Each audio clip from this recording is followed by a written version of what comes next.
Howdy, lieutenants and economists. The most volatile, evil, disgusting things on the planet, humans. If you have a video request, you can always go to assholeconsulting.com. Yeah, I am gonna charge you, kids. And that is the importance of not fucking up. You are such an asshole!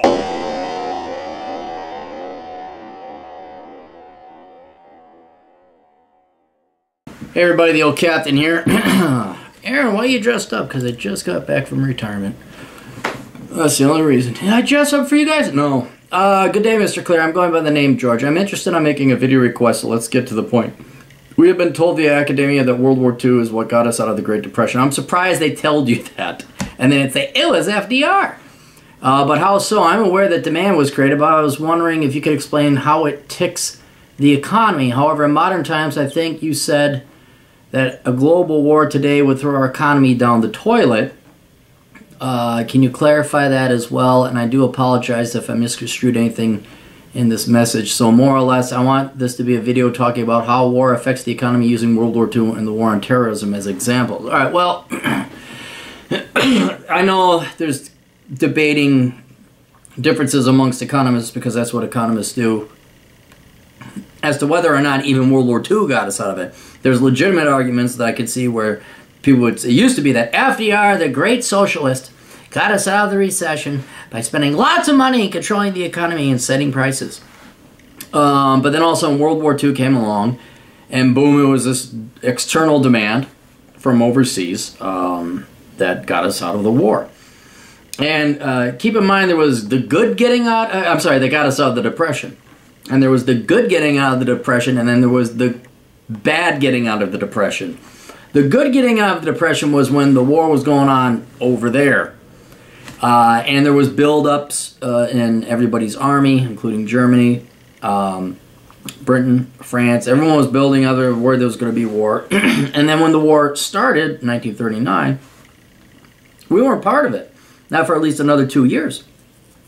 So everybody needs guns and weapons and ammo and supply and oil and all that. Well, hey, come to the United States, because basically Europe and the industrialized world was fighting each other.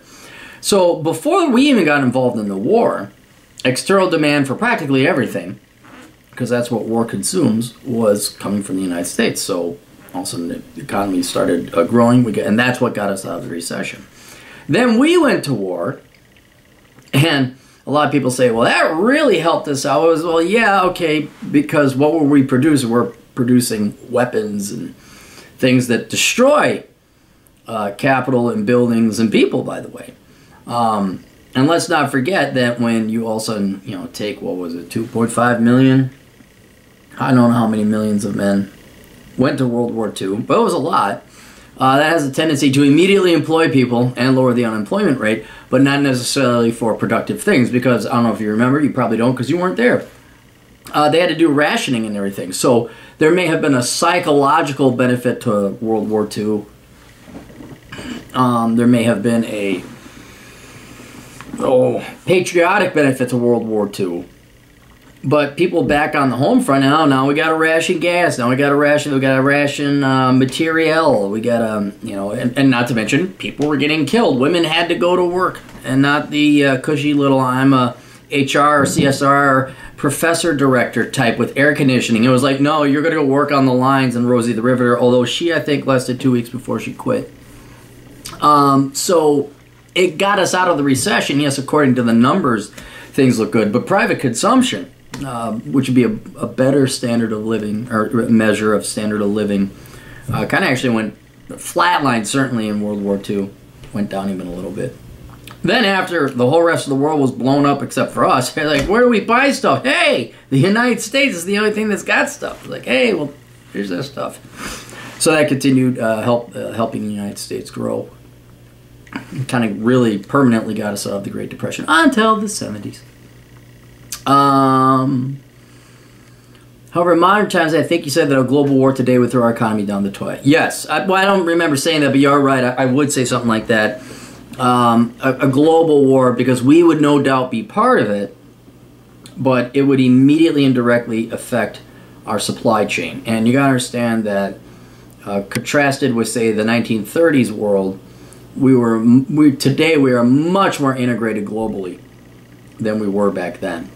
And it all depends, like who. If we went to war with China, they wouldn't give us no stuff. And we wouldn't have parts to fix anything. Anything. We would just be naked running around with loincloths and spears in about a week because China produces everything for us. We very rarely produce some things here. I know we do produce things here. I'm joking. It would be hard to say like how a global... there could be a war that occurs between a certain number of countries that would benefit us. Like if we're not at war and Russia decides to go to war with China, well, I guess our arms industry is going to do quite well. Our oil industry is going to do... People will be back in the Bakken oil field. But if it involved us and one of our major suppliers, one of our major trading partners, that would definitely affect us. In general, if we go to war, okay, our unemployment figures, the numbers might look pretty, but we're at war. And we're not producing, you know, Jeeps and Ferraris and video games and fun shit. We're building guns and weapons and ammo and MRE and rationing kits. And none of that we get to eat. We don't even get to enjoy that. We got to ship it overseas and have it go overseas. So it really does depend, like what kind of global war and if we're in it. In terms of the war on terrorism, I know everyone thinks the war on terror was a galactically expensive war. It wasn't. It really wasn't. It ran a little bit, it added a little bit to our deficits, but nowhere near. I mean, go look at as a percentage of GDP, go look at Vietnam, which again wasn't that big of a war. It wasn't a global war. The war on terror has been relatively cheap compared to that. I would almost say there was very little. There was some deficit expansion or debt expansion due to the war on terror. But then there's also what do? We just let them keep flying planes into buildings. A lot of people forget that whole part of the war on terror. They just say, George Bush wanted oil, even though for the money we spent on the war on Iraq, we could have made it synthetically here at home and not have all of our materiel and soldiers killed and destroyed. But I are a liberal and I have agenda to promote. But yeah, it's hard. In general, if you're not in the war, that's going to benefit you economically. If you're in the war, it's going to benefit your numbers. They're going to look good because government spending goes up, GDP goes up, we're producing more tanks. But you can't very well eat a tank or take it to the movies now, can you? Well, that's it. All right, hope that helped explain some things. I wish I had like a clearer answer, but again, it really, does Ukraine go to a war with Japan? Does Japan go to war with us? Do we go to war with Australia? It really does depend on that, and who's supplying what, and is it a key supplier? But in general, as long as you're not part of the war and you supply weapons and materiel, it's pretty good for you. A lot of money to be made in war. You just prefer it not be fought on your homeland. All right, that's it. You guys got questions, can't be, you got answers over at assholeconsulting.com. We'll see you all later. Toodles.